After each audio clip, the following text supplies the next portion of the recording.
welcome to the Gimme 5 podcast. I'm sat here in front of my favourite blue curtain and my comedic compadre, Gary Marshall, is there in his Doncaster Arsenal shrine, which can mean one thing and one thing only. It is time to introduce our very special guest, and I'm delighted to say joining us on the programme today is not only a wonderful human being, but also one of the finest comedians on the circuit. The lovely, always engaging and always hilarious Nina Gilligan. Hi, Nina. Hey. Hello, lovely boys. How are you?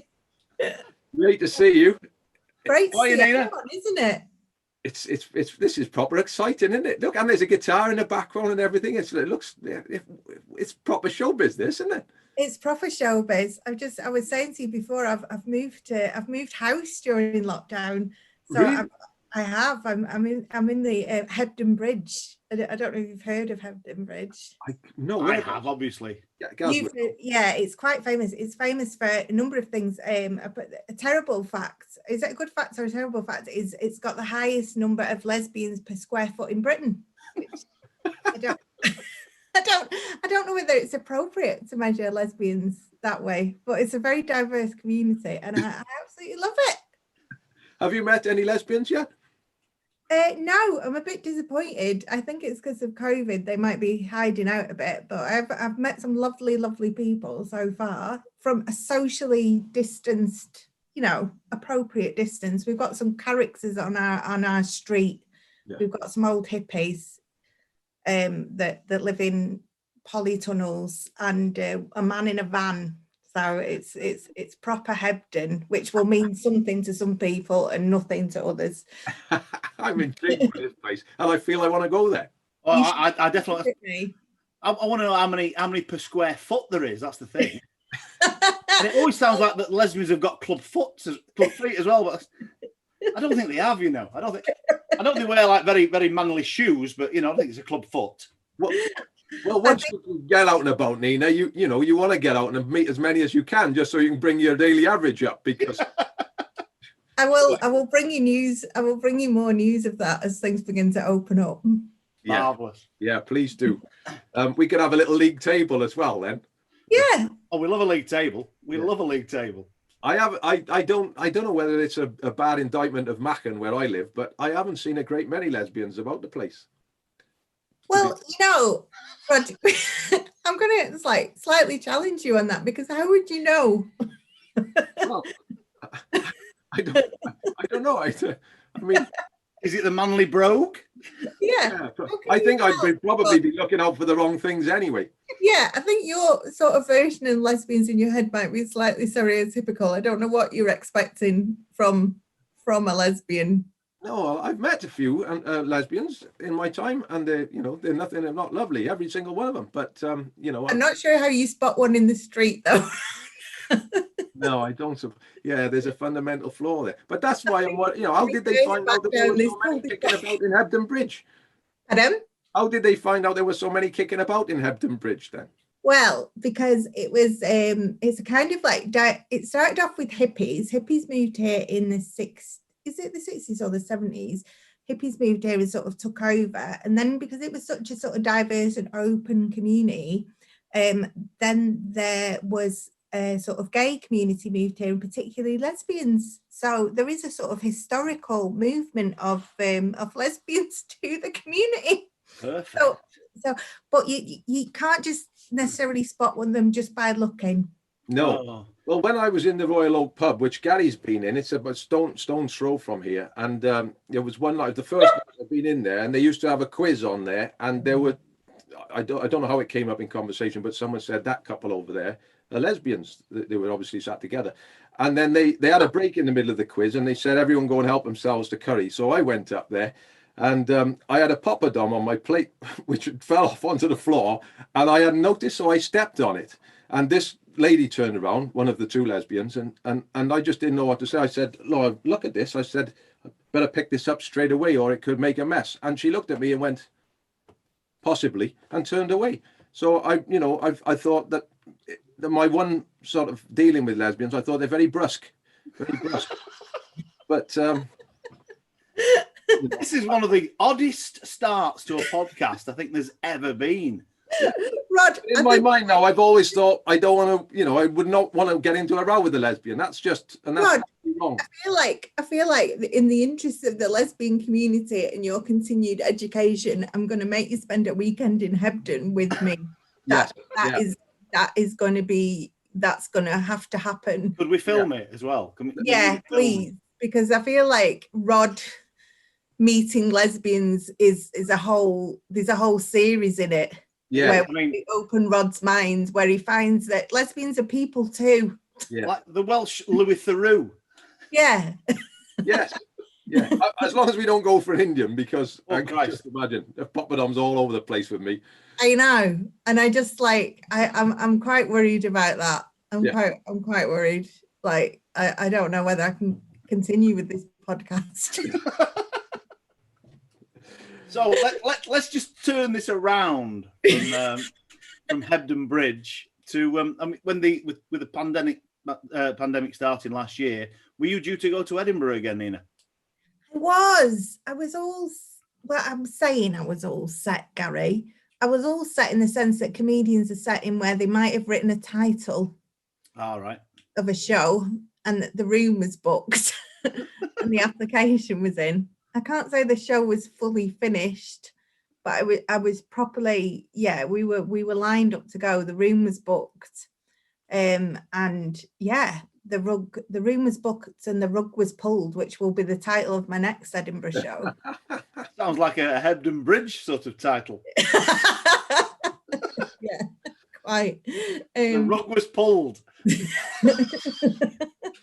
You two are obsessed now. Oh, no, he's got me obsessed. I wasn't even thinking about it. No, I have no idea what Gary's talking about, but I'm sure once I'm educated, I'll have a much better idea. How did your first Edinburgh go, by the way? The first Edinburgh was, I want to say, great. So it was great in the sense that, I had lovely audiences and we were quite busy. It's really hard to get noticed in Edinburgh these days. I think once upon a time, I remember going like in the 90s, because I am that old, and I sort of was hanging around on the fringes of people like Caroline Aherne, because I sort of knew her sort of through other people, and I saw her do the Nun show. Sarah, sister Mary. Yeah. Yeah. Immaculate. Yes, the one. Yeah, and I think in those days there was just a feeling like you still had to be brilliant, but there was just less comedians. Yeah.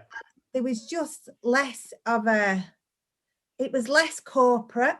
You didn't have those massive tents where the tourists are sort of pulled to TV Square, where you have the big huge tents with the big names. So it's just such a competitive environment, and you're under a lot of pressure. And it was my first hour show as well, so you're in the competition of your first one, so you get looked at by judges, and you just develop a sort of paranoia, because everybody that comes in wearing a lanyard you think's a judge. Or anyone carrying a briefcase you think's a journalist, or any woman with interesting glasses you think's an agent.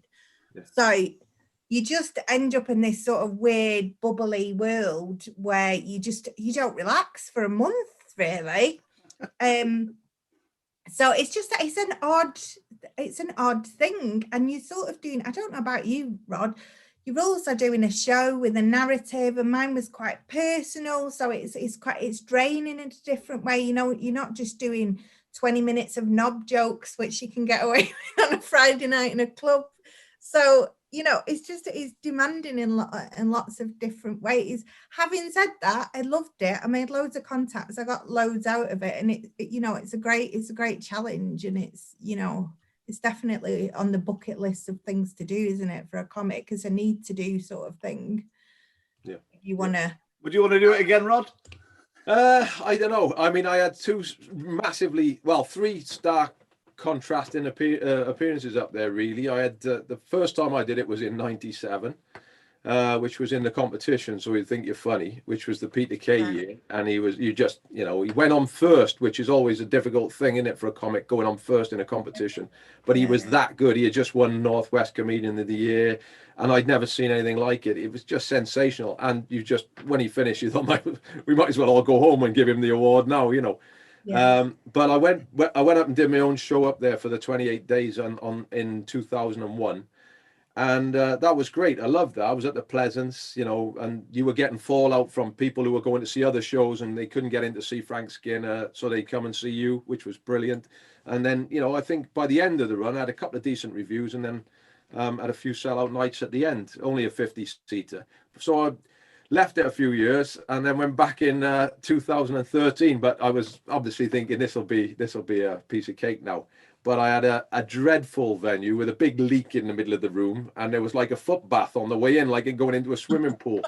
It stunk, the whole thing, and it was up in the gods of a you know, because as you know, every place becomes a venue. Every possible conceivable shithole of a place becomes a venue, you know. So there are people performing in cellars and basements and dingy back rooms and that, and it was horrendous. And you know, didn't manage to get any reviewers in for the first 10 days.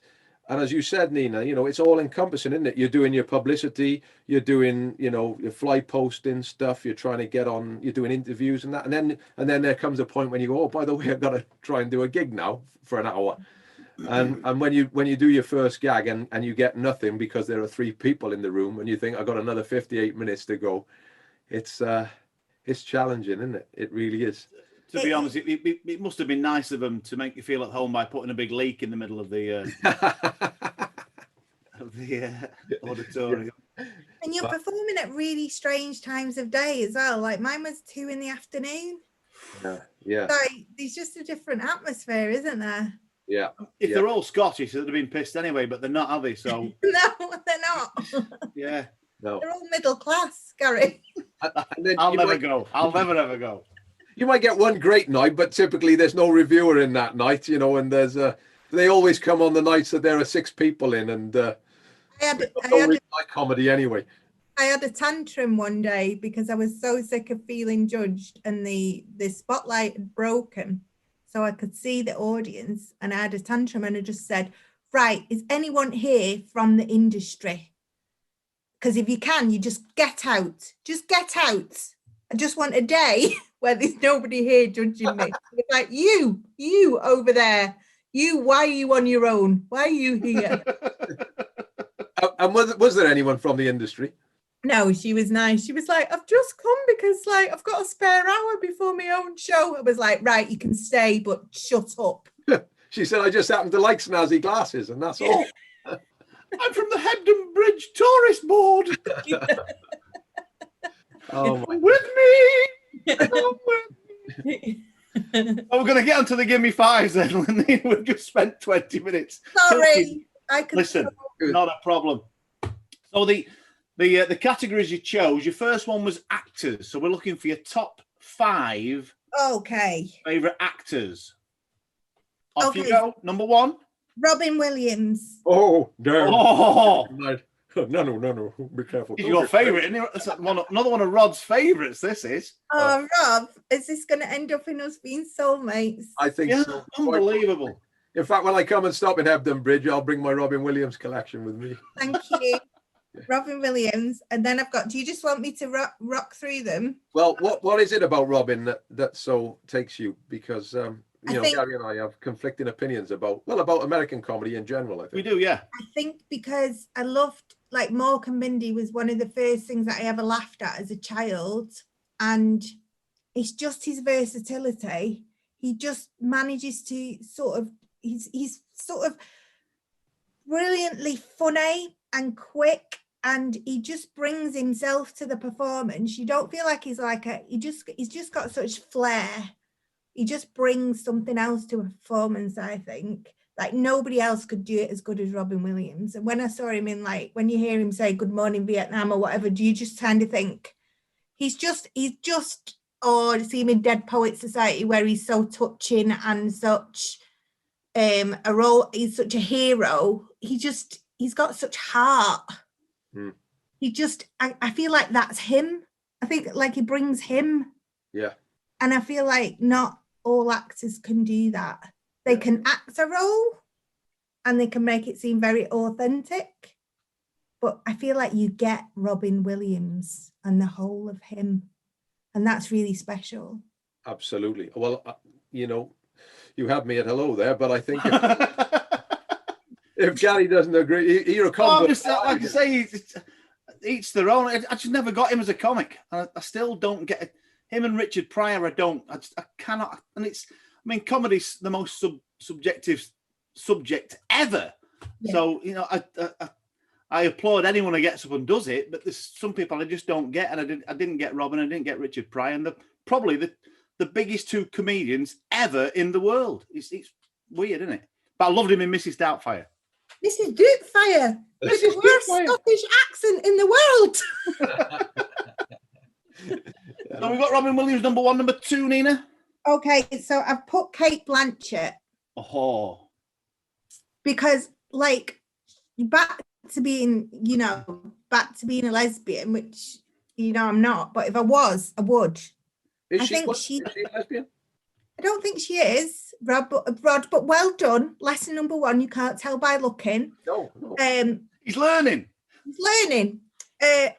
I find her just captivating as an actor, actually. Utterly mesmerising. I loved her in Elizabeth. I think there's something almost like ethereal about her. She feels like she might be from another world. And they often cast her in parts where she is otherworldly, like when she was in Lord of the Rings or whatever. And there's just something really beautiful about her. And she's got a brilliant English accent. What did she win the Oscar for recently? What was it? Was it 3-4 years ago? Did she win the Oscar?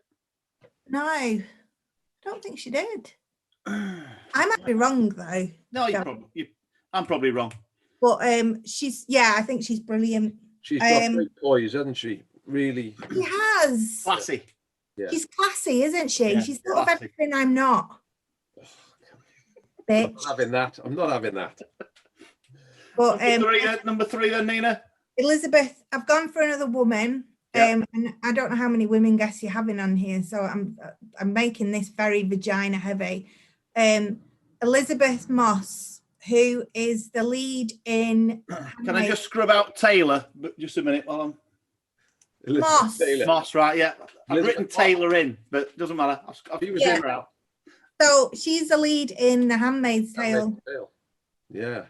And I don't know if either of you have watched it or you're familiar with it, but I'm not familiar. I'm pretty sure Rod will be.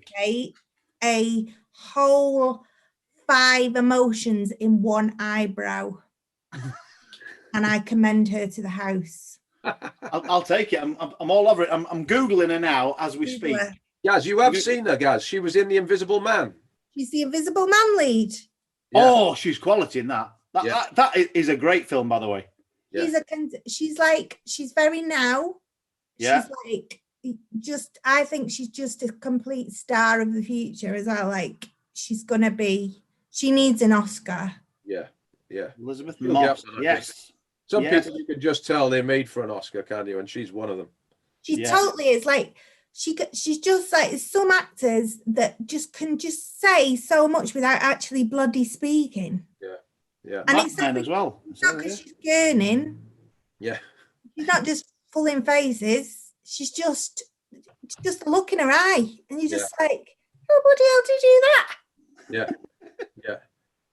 So we'll have her. We'll have Elizabeth Moss. Number 4. Invisible Man. You were just on the edge of your seat, weren't you, when she was trying to creep out of that house? Oh, yeah. The opening seemed ridiculous, isn't it? Yeah. So good. And she was performing on her own in that film. Yeah. She was. Yeah. That was like, I commend her. She wins. I'm going to move her above Cate Blanchett if you don't mind. Put her above. Go on, do it. Right. Tom Hanks. He's another massive favourite of mine. Yeah. Also, because I think he's a really good man. And he's just. If you ever hear Tom Hanks speak, I just think he's not an ego. No, I agree with that. He's so Yeah, warm, I'm a isn't he? big Such a Hanks warm fan. character. There's nothing about him that's egotistical, is there? And you just feel like, doesn't he collect typewriters? Got a hobby of collecting old typewriters. That's his thing. Did you ever see that film he was in called Punchline, where he plays a stand-up Sally comedian? Field. Sally Field. Yeah. He was Great so film. good in that, wasn't he? He was Yeah. just. I mean, you could just empathize with that character so much, and he nailed it. The stand-ups. Sometimes when you see actors playing stand-ups, it just doesn't come over. But he had it, didn't he, to a T? And he's another one, isn't he? That he's got such empathy for every character that he plays, like be it Forrest Gump or trying to think of another of his big roles, but he's just got such empathy. Terminal. That was good, wasn't it? When he was stuck in that, when he was the Russian guy, wasn't he? Just stuck in that airport terminal for. Yes, Terminal. Terminal. Yeah. Well, the one you told me to watch recently, News of the World. Oh, News of the World. Yeah. I didn't find it a great film, but he was brilliant in it. He made it. Yeah. He got the Oscar for Philadelphia, didn't he? Yeah, and he was the AIDS victim, and he's just got such empathy for the role, hasn't he? And he just plays it so sensitively and not an ego. So I think he's got to be up with the greats, I think. Not a problem with that one. Number 5, your final one. You know what? I went for someone like not that well known, just to throw you. If you don't mind. Is that please, Molly Ringwald? Molly Ringwald, please. Not Molly Ringwald, you know, and I've only seen her in 2 things, and I love her. Michaela Cole, and she's just done I May Destroy You. Michaela Cole, I've seen her in something. I'm done, and I command you. It's not even a commend. I'm going to command you. You're commanding me. I'm commanding you to watch this. I May Destroy You. Right. On BBC. How long ago was that on? It's been on there for about the last year, and you can still stream it. And it's the best thing I have ever watched about sexual harassment done in the best way I have ever seen. Well, she's in Chewing Gum. That's how I know her. And she wrote and produced Chewing Gum, and she also produced I May Destroy You and wrote that. She's brilliant. Okay. Yeah, I need to watch that then. That's on the list then. Yeah. Please watch it and get back to me and make everybody you know watch it. And like, what is she in the what part's she playing in the I May Destroy You? So she plays a young woman that's a writer. Right, okay. Who has a night where she can't remember what happened to her. She also directed I May Destroy You. So I mean, she's multi-talented. Wow. And she plays a woman that can't remember what happened to her that night. But it turns out that she was date raped. So it's quite a heavy story. But what's clever about it is all her friends in that friendship group have also had, including men, have also had things that have happened to them that they've not quite understood, that is that in that kind of grey area of sexual harassment. So it all kind of weaves together. It's so clever. It's so engaging. And she's such a brilliant actor. So is it like a punchier version of it? Is it Liar that was on ITV? Much punchier, much. And she's so sexy. Yeah. She's like a young Black actor, and she's gorgeous and just so captivating. See, I'm very passionate about this. You are very passionate, and I like that about you. It's great when you get a vehement recommendation like that, because, you know, it just decides you on watching the thing, doesn't it? It's like, yeah, I love it. There's like 3 or 4 people told me you must watch The Queen's Gambit within the same week, and then I had no interest in watching it, but how right were they? It was brilliant. Oh, I loved The Queen's Gambit. I loved her. She was so good, wasn't she? Wasn't she brilliant in it? Yeah. Our main man Ian Parsons told me to watch that. I've got it already on Netflix, and there's only 7, so I'm happy with that. I don't think it's involved in it. It's great binge as well. You can definitely kind of get through it, and it's a great sort of female film as well. I'm being a bit feminist today, aren't I? I'm feeling like I'm going for the women's things. Is that right? Yeah, sisters. Right. And it's so we've got Robin Williams, Elizabeth Moss we put in second, Kate Blanchett, Tom Hanks, and Michaela Cole. I did love listening to the Gimme 5 podcast. My wife, on the other hand, she's not so keen. Luckily, she have got her own radio. So now we're moving on to your top 5 meals of all time. Right. I love this because me and my husband were so like he has to eat every 3 minutes else he feels a bit faint, and you've met Mark, he's really skinny. He's a top man, Mark. Yeah. How is he, by the way? Man. He's good. He's up in his cupboard. I keep him in a cupboard now. Like Jane Eyre. Yeah, through shielding. He was on the vulnerable list, so you can just hear him scratching around upstairs like a big rat now. So that's where he lives. So we love food in this house, but my palate's not very sophisticated. So my top one is egg and chips. Oh. As my dad's was sausage, egg, and chips. God bless him. That was his. He'll have a big smile. I take it. We're talking fried egg and chips. Fried egg like and scrambled chips. Fried. It's got fried egg. Fried. Two eggs. 2 preferably. It's what my children are made of. That's in their DNA. That's all I ate when I was pregnant. Oven chips, yeah. Or oven chips. Or I can do either, like preferably homemade. Oh yeah. Preferably homemade. But I will go a crinkle cut if you know. I don't mind a crinkle cut. I like a crinkle cut. I still now go to the miners community arts in Moston to meet up with another comedian called Smug Roberts. Right. Smug had something to do with your Edinburgh, wasn't it, Smug? No, Smug wasn't it?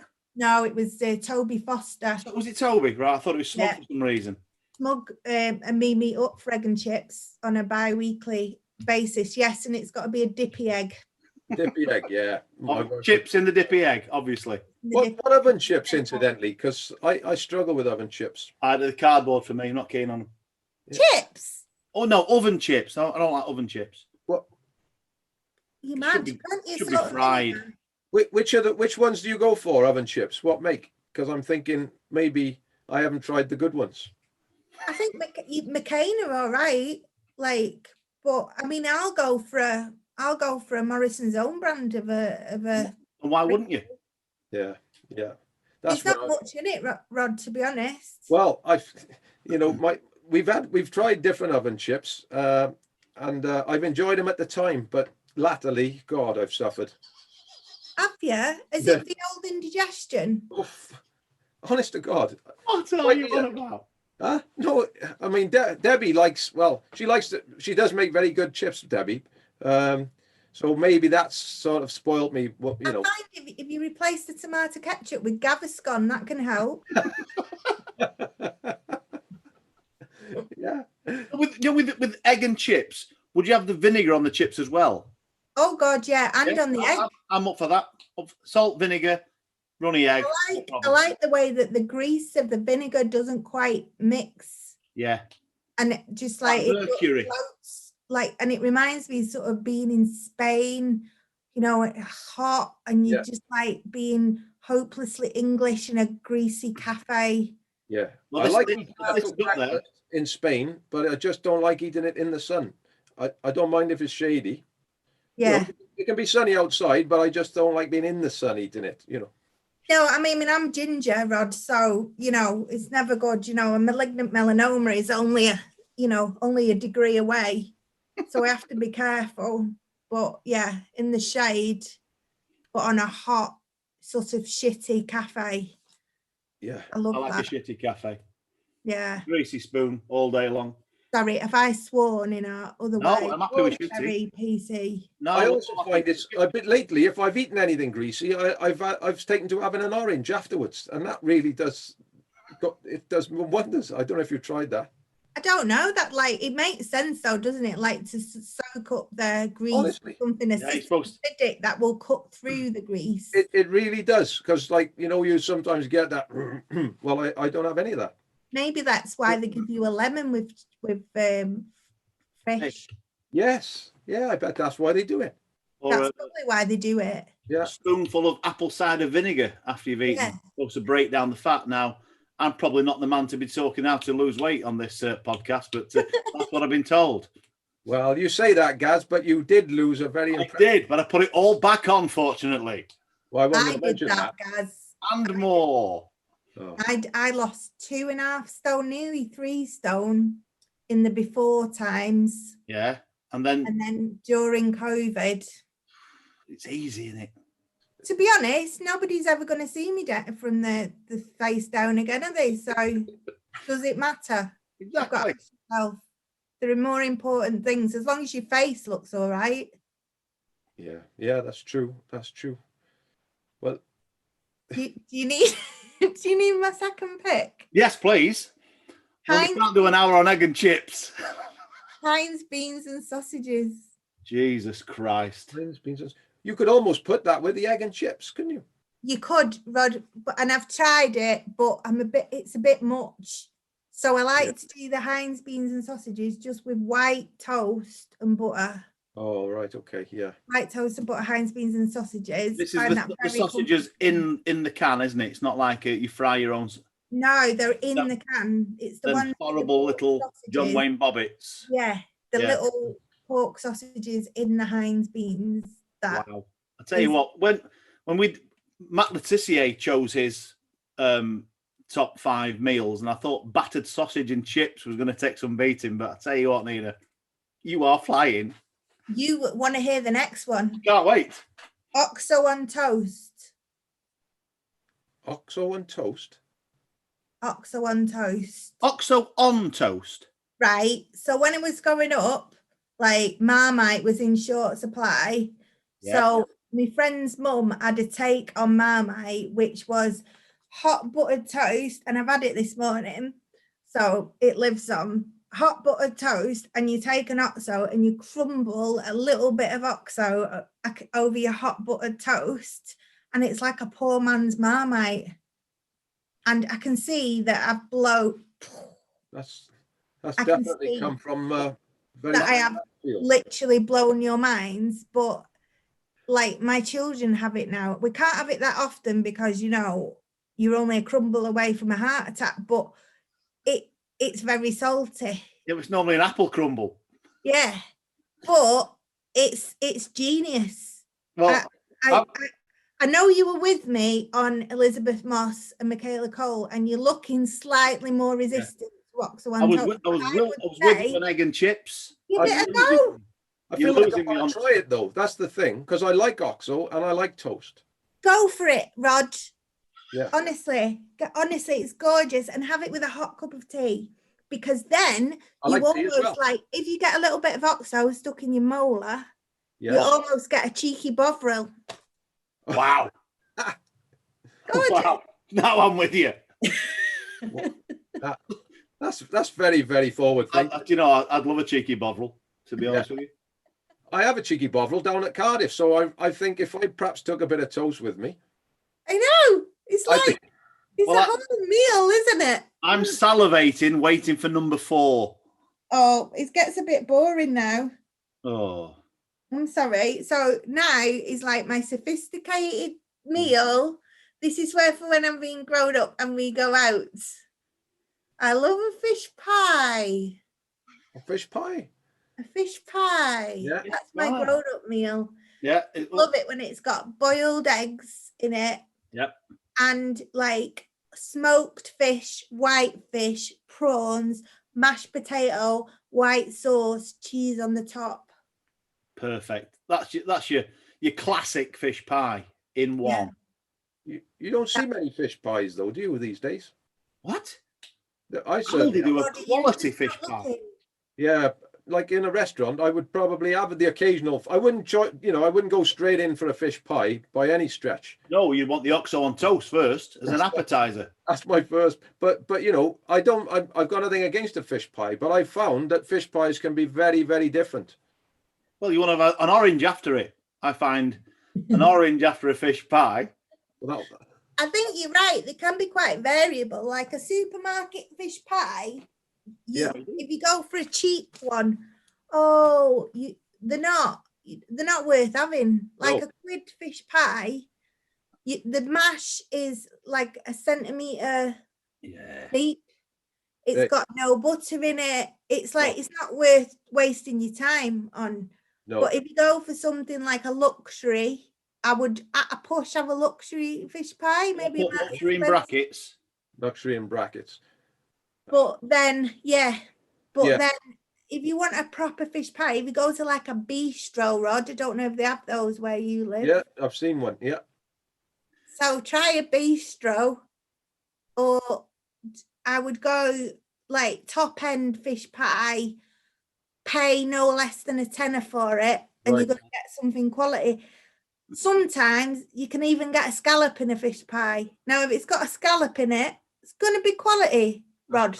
Good. Yeah. Yeah. No, I can That's see the that measure. scallop does generally equal a higher quality, but And if it's got scallop and prawn, now it's no.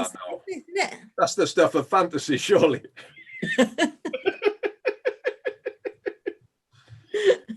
Scallop, prawn, white smoked fish, creamy, buttery mashed potato. Oh my God, are we doing food porn now? Oh my God, it's just tremendous. Can I just say, I had a fish pie one day and it wasn't creamy. It had a sort of almost like a tomatoey quality to it.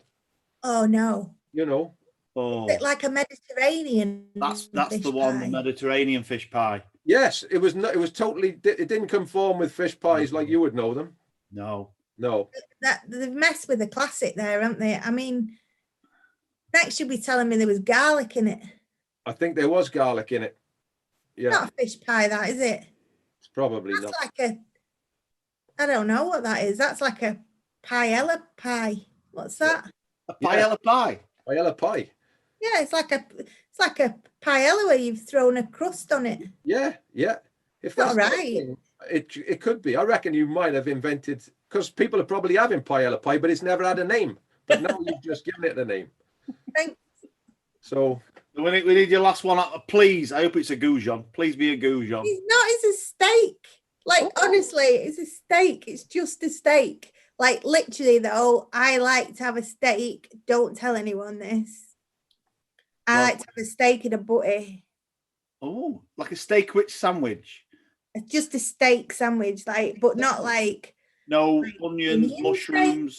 Not like cut into little dainty pieces, like a big, just the steak out the frying pan, straight onto the thick warbies with butter. This is why I'm so slender. Straight in the gob steak. Yeah. Not even making it to the table steak. Like, I don't know if you're fridge eaters. I'm a fridge eater. Like, I can't pass a fridge without, popping in.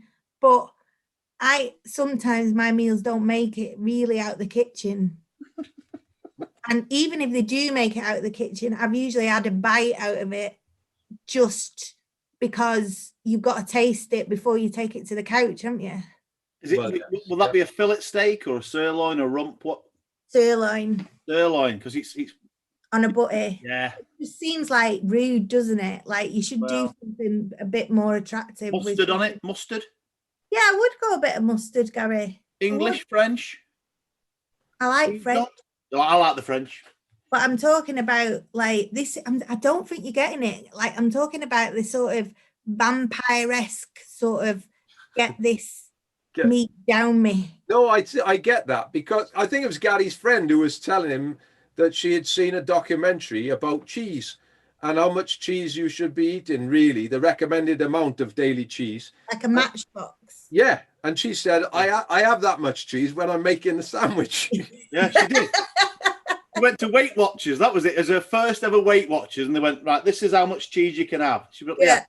I have that amount when I'm making the sandwich. Yeah. Cheryl Gray.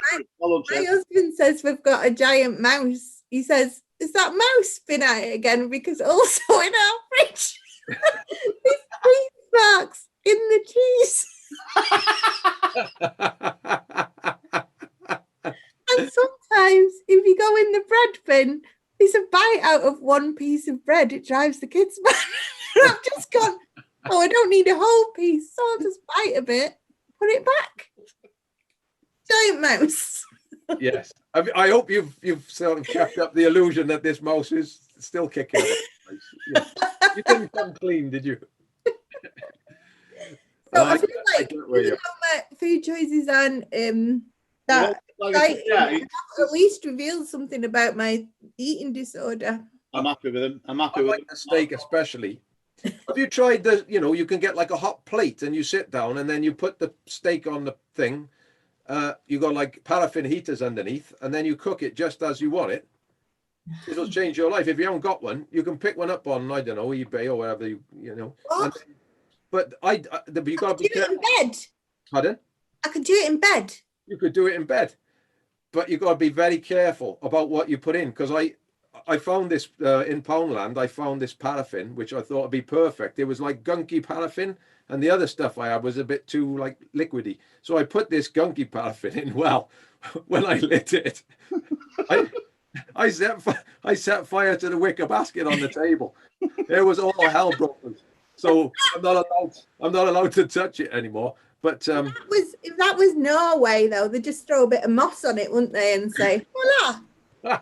yes. But be careful. I've got one of those things now, which I also got from Poundland.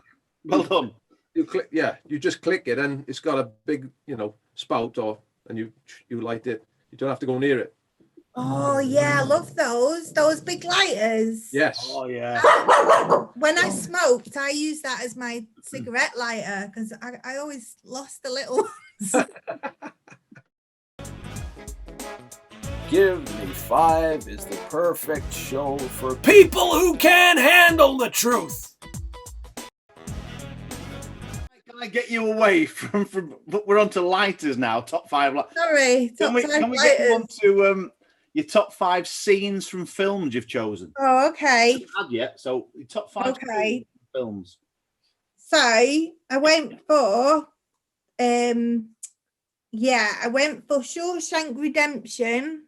Great film. I think in everyone's top 5, I think that film. Oh, it's got to be, hasn't it? Yeah. And I think it's the bit where my favorite scene is where Morgan Freeman tells us that because nobody looks at his man's shoes. Oh yeah. And we see the scene where Bridget Bardot poster is on the wall. Yeah. And then it's revealed to us that he's been digging the hole. Digging behind Yeah. And then he goes through the hole and he ends up in the water with the rain coming down on him. Yeah. Just the most beautiful moment in a film. Yeah. It is a great. I mean, yeah, it is a great film, isn't it? I mean, like you say, so many moments in the film, but that one's iconic, isn't it? Like that one where Andy, he breaks in and he puts the Italian the opera music on, doesn't he? Yeah. And then all the guys are like open mouthed listening to it, all these rough and ready criminals. And then he says, I don't know what he says. I had no idea what those Italian women were singing about. I like to think it was about Robin Williams. Your impression is so good. Nano. Oh, But, yeah, that's my favourite bit. every impression's Robin Williams. Can you do that impression when you come stay at my house? Yes. I'll do Brilliant. that. Nina is getting out the bath. She had no idea that Rob was watching her.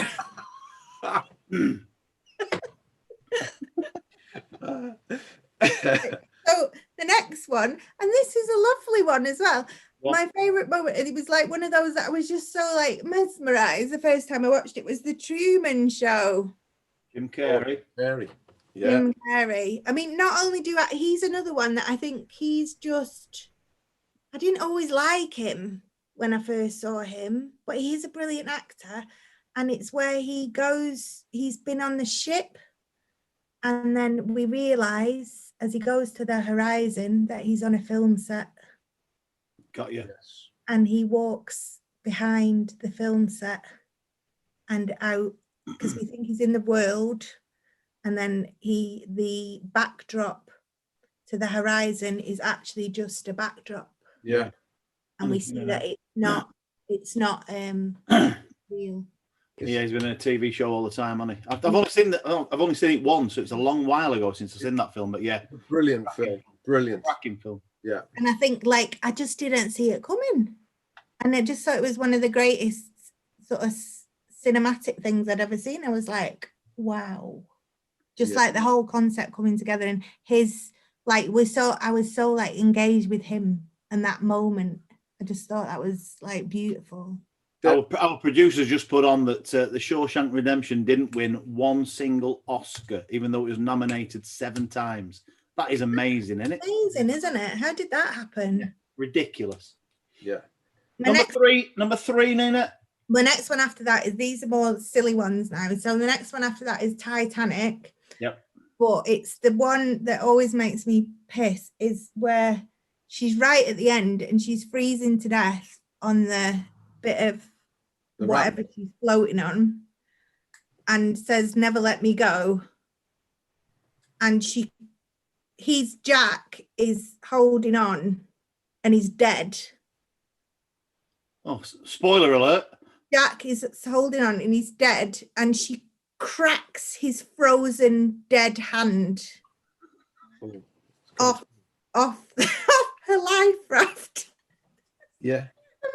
I've never seen Titanic. I must be the only person in the world who's never seen it. It's the most romantic thing ever. Sorry, Gary, but she's like, it says "never let me go," and then she cranks she sort of breaks his hand. Yeah, within about 10 seconds. To shove him off the life raft. So and all you see him is he's disappearing down into the darkness of the ocean to be eaten by the fish. She's like, "Fuck you." That's what she meant. Saved. Yeah. Never let me go for 10 seconds. And then never let me go. yeah. Oh, What about this one? Most of the stuntmen in the engine room scenes were only about 5 feet tall to make the engine room look a lot bigger. That's brilliant. That seems like a really weird way round of doing things, doesn't it? That is quite amazing. That's a really weird perspective taken. That's like having let's just get shit comedians to make me look funny. Thanks for that. Yeah. That's not what I meant, Gary. Number 4, Neen. What did I say for number 4? Yeah, the one I can't understand is Charlie and the Chocolate Factory. So it's the scene where Grandpa Joe and Charlie go up to they're in the bit where they drink the magic lemonade and they burp and they float up to the ceiling. Do you remember that? Yeah. Yeah. And they have to, so they're floating up to the ceiling and they're going towards the fan, and it looks like they're about to be eaten by the fan, and like they could certainly die. Yes. But they realize if they burp, you could probably try this, Rod, you know, if you're having some indigestion problems. Yeah. And they burp, and it means that they float back down or fart or whatever, just to release some air. And I was like, what is going on here? Because I loved that scene, but then it never made sense to me, because how did Charlie end up with the factory? Because all the children who did something naughty ended up like being thrown out. Yeah. I would say that was naughty. Yeah. So how did he end up with the factory? And this has bothered me since childhood. Yes. Yeah. So I thought, could you answer it? Well, no, I can't. I only watched it once, and it upset me because I was very young watching it, and I found it was quite disturbing, wasn't it? It was disturbing, especially that bit when they're on the boat and they're going through, and it's like it's getting faster and it goes all psychedelic. Yes. Yeah. It's very disturbing, but it's always bothered me that Charlie ended up with the factory even though he'd been naughty. Yeah. Was it remade with Johnny Depp, that film? Or was that called Wonka, that? The original, Gene Wilder. The Gene Wilder, oh yeah. Oh, the great song in it. What was the great song? Oh, I know that one. That's right up my street, that. Oh, is it? And you'll be... Oh, it's that. Oh, that's a great... world of pure imagination. Oh. Take a look and you'll see. Oh, you can sing that as you're stroking my face as I go to sleep on your visit. No. Naru. And your I have final no one idea was- what that Welsh man was singing about. And my final one was a final scene. It's not even a scene, it's like a 2-second thing in The Sound of Music, but it always makes me laugh. And I always think about it when I'm on stage, when I'm comparing, and Yep. it's the end of the night. And what you see is the ushers will come out of the darkness and they will start to come towards the aisles because they're ready for the show to end and they want you to fuck off. So they really want you to go. It always reminds me of the Germans coming in The Sound of Music. You know, the Nazis coming to catch them. Yeah. So every time I'm on stage and I see ushers coming, I think of the Nazis in The Sound of Music coming to catch the Von Trapp family. And I always feel like that woman that, and she thinks she's called, what is she called? I wrote it down because I can't remember. Fräulein Schweiger, she's called, that takes too many bows. Oh yeah, she can. Yeah. So every time I'm on stage and I'm comparing at the end, I always like bow like that, just to amuse myself. That I'm Fräulein Schweiger, and then the ushers are the Nazis, and they just wish I'd get off stage. Brilliant. So that's how So we've got I think Give Me Five would be my favourite podcast. If I only listened to a podcast. two lists to do. Now then, your top 5 comedians. Oh gosh, this is so hard. It's ridiculous, isn't it? To be fair, it's Like, ridiculous. how can you even do this? Like, first one I'd say was Billy Connolly. Oh yeah. Yeah. His audience with was one of the funniest things I've ever seen and will ever see. Yeah. The man's just like, nobody should be that talented. No. Like, I remember reading that he didn't used to write, like he didn't write his set. He didn't always know what he was going to say. A lot of it was improvised. And it's like, how can it just be that classic without, we know how hard it is. Do you know what I mean? Yeah. So me and Gary were laughing about this the other day about like, I'm not doing COVID material. I'm still doing, what was it? Stuff about the plague. So do you know, it's just like, how could he do that? Yes. It's Yeah. just, there's a genius to him, isn't there? Well, just, I mean, when he did the walks, the drunken walks, that is just outstanding. The one he did where he said, you don't know where this man's going, but you know he's got a long way to go. And the walk is just perfect. Yeah. Yeah. Yeah. He's perfect. He's just a god of comedy, I think. Oh, for me. without a shadow of a doubt. And he was the first person I laughed at with my dad and my brother, that like we'd watch the telly and I'd just see my dad crying. Yeah. To routines about, the priests coming round and throwing more coats on the bed and just all this sort of. He's pulled the sleeves off. Yeah. Yeah, that. Oh, and yeah. Just my just brilliant. all-time favorite. And I met him. He ruined my leaving party when I worked in Scotland. I lived in Scotland for a long time, and he used to come to the pub that I worked in. Yeah.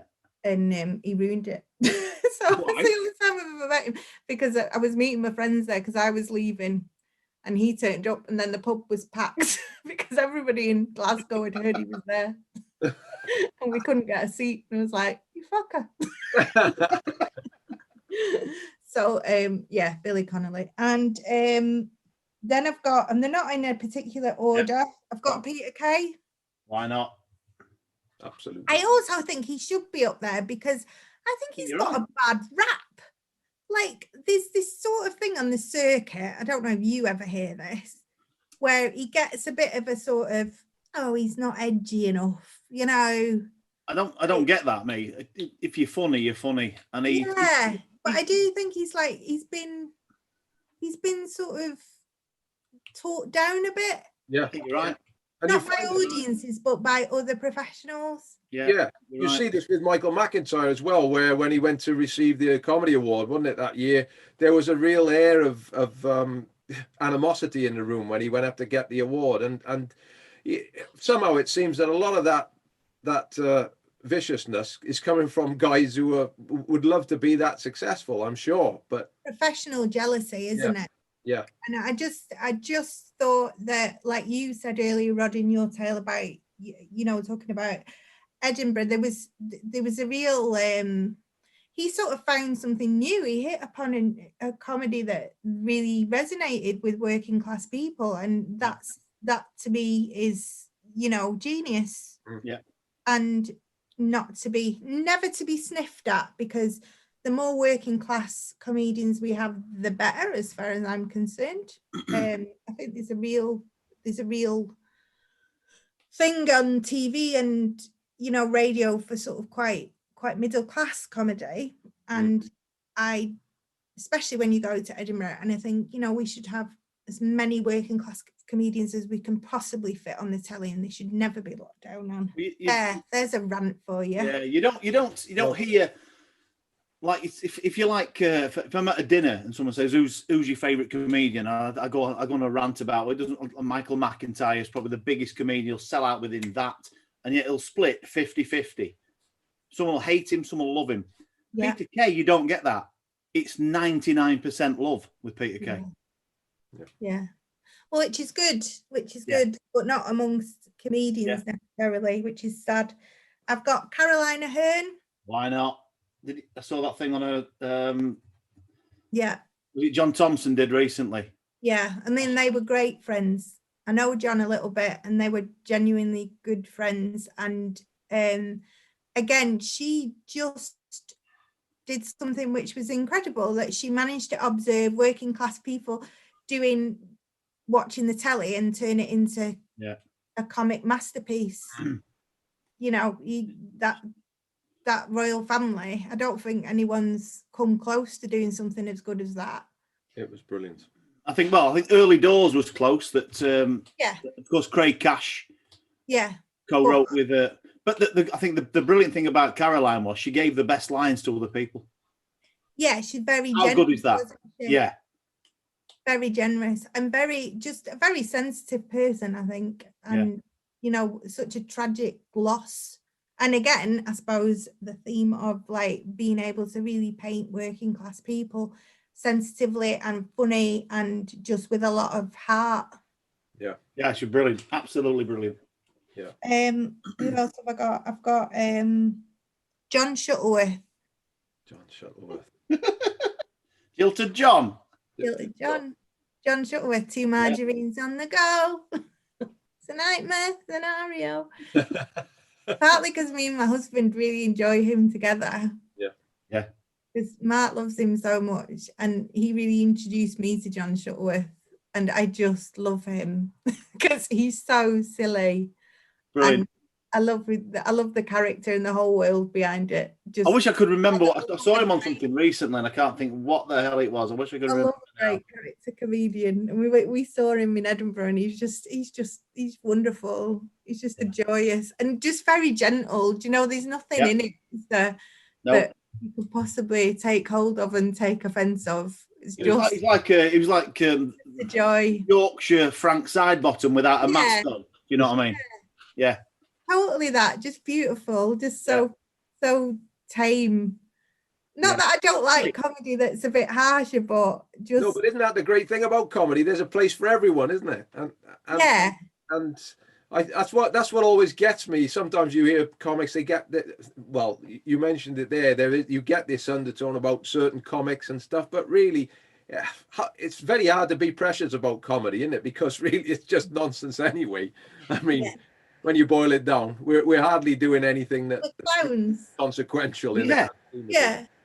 Yeah, totally. There's right or wrong in comedy. There's no. I think art is. Someone was telling me that there's no. You can't say that's the best. No one can say that because it's all, like you say, someone's opinion. Yeah. So, mental. And your final one, Nina. Go on. I'm gonna throw another woman in. I'm gonna go for Victoria Wood, which is a bit obvious, probably. Yeah. Why not? But saw her live in Doncaster. never saw her live. Wish I had. Outstanding. And another one. The Victoria Wood when she did the ballad of Barry and is that the greatest comedy song ever? Is that Let's Fall in Love? Yeah. Let's do it. Yeah. Let's do it. It's the greatest comedy song ever. Pat me on the bottom with a Woman's Weekly. That's the one. Yeah, that's it. I mean, is that not the greatest line ever? Honestly, everything about it just got better and better and higher, and it's just Yeah. you never missed a beat on it as well. Yeah, I've just realised through my whole list, they're all kind of northernish, working classish. Why not? So, there you go. But yeah, that's why it's what you relate to, isn't it? Yeah. So your final section is what we ask everybody, and it's your top 5 dinner guests. You're around the table with them, and they can be dead or alive, and we just loads of oven chips, loads of fish pie. Oh yeah. There's oxo on toast. They're all there. Beans, little sausages. I've got am I allowed to revive one of my picks? Yeah, of course you can. So I'm gonna have Robin Williams. Yeah. Because we all need a good laugh. Yeah. So we'll be there. And also I'd like to say to him, Robin, why did you do that? Do you know what? I wish you hadn't. Yeah. What did you want to ask him? I would, because he ended his life, didn't he? And it just lost. Yeah. So, but I'd say that before the party started because I didn't want to. On it. Say it quietly, innit? Just on the side, like. Yeah. Just be on the side chat between him. Yeah. Because I know he'd like to have a chat with me. Amy Winehouse. Right. Okay. Well, they'd have a lot to talk about, them too. I thought they'd work with her as well. I thought they'd get on, and you need someone who can sing a song, don't you? And she can sing. She can sing it. She can properly do a turn. I thought. Yeah. So we've got singing, got a few jokes going on. I thought they'd be good. John Cooper Clarke. So you like a bit of poetry? Yeah. This is like me having a bit of an entertainment, and I freaking love John Cooper Clarke. I've seen him on was it Would I Lie to You recently, John Cooper Clarke. He was brilliant on that. Because I thought we've got to have a Mancunian there, so I feel like at home. Yeah, fair enough. At my party, and he's like, I have met him at once. He was supporting for the Fall. Oh yeah. And I was there, and I asked could I stay at his house because I've missed my train, and it wasn't. I'd lied, right? I said I could. So I almost stayed at his house, and then I said, no, I'm just kidding. He was like, oh, you could have stayed. So my thinking is he would definitely turn up because he already likes me a bit, yeah? Exactly. Yeah. So John Cooper Clarke, and the other one was Emily Maitlis. Oh, the reporter, I love her. She's so sassy, isn't she? She's a proper boss bitch. She knows Proper everything. I can't picture who. she. Newsnight, BBC Newsnight. 2. Oh, right, okay. The one that called Prince Andrew out on his shit. Yeah, okay. Yes. Yeah, she did. yeah. So I think she'd be a great guest. If anything, she's sassy. Yes. She's going to call you out if it gets a bit too much. Yeah. If Amy starts shooting up, she's going to be able to calm the situation down. Amy, that's the trouble. She's probably only shooting up because she knows she's got to do a spot at the end of the night.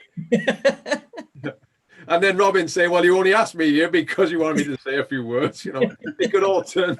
Oh God. So I think Amy would give it a little bit of let's keep it on the straight and narrow, guys. Yeah. And then I thought we'd have Donald Trump. Oh, well, that would be nice. Because I just thought it'd be nice to make him feel really uncomfortable. Yeah. Because I think all those people are probably left wing. I'm not sure about Emily because she works for the BBC, so she's pretty neutral. Yes, Yes, She's gorgeous, isn't she? She's lovely, yeah. So But I think Emily, if she can call out Prince Andrew, she can definitely call out Donald Trump. She's scared of nobody. You do an impression of Donald Trump, don't you, Rob? Yes. No. Oh, So I have no idea what that Barack Obama was talking about. Whatever it was. And I reckon he's not in a great place at the moment since he lost his job. No. Where do you he think? won't be in the greatest place. I can't see Donald and John Cooper Clarke getting on, really. He's not in Hebden Bridge, I'll tell you. That's what I think, though, because I think sometimes when people aren't in a really good place, you know, like their ego's a little bit hurt, maybe it's a good time to surround yourself with new people, and it might change him. I doubt it, but it might do. Yeah. It might, like, we might be a good influence on him a little bit. Yeah. And it might just be kind of an interesting night for him, and he might end up like a bit more hippified from it. Exactly. What's this Oxo doing? What's...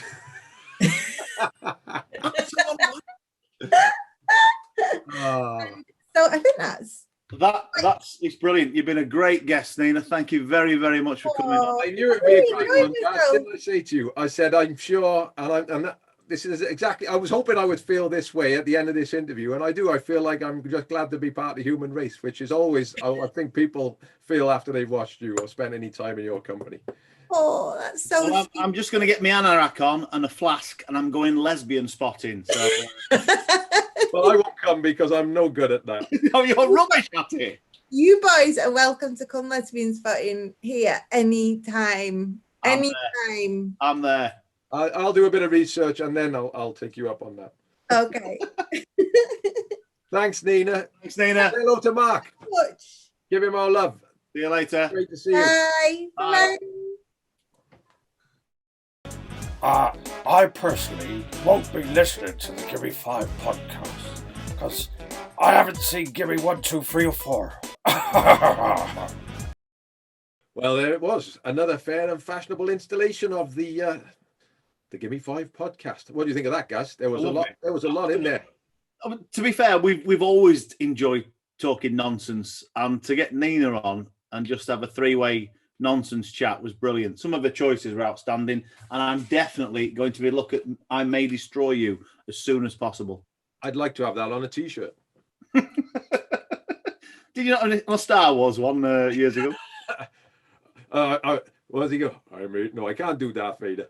We can. I can't get Louis. I may destroy you. I may destroy. I have no idea what those stormtroopers were talking about. Well, I may destroy them. No. No. No, I think she was great value, as we knew she would be, and she's just lovely, isn't she? Yeah. I think we'll have to have her back on because Definitely, we'll give her 5 other subjects. We could talk to Nina all day. She's brilliant. Yeah. So for more of the same, please subscribe on our YouTube channel, and there'll be lots more nonsense for you. We can guarantee that's one thing we're not going to run out of, Gaz. Oh, no, Christ. We've got tons and tons of nonsense. Tons of nonsense. But until then, take care of yourselves, and we'll see you next time on the Gimme 5 podcast. See you, Hebden Bridge.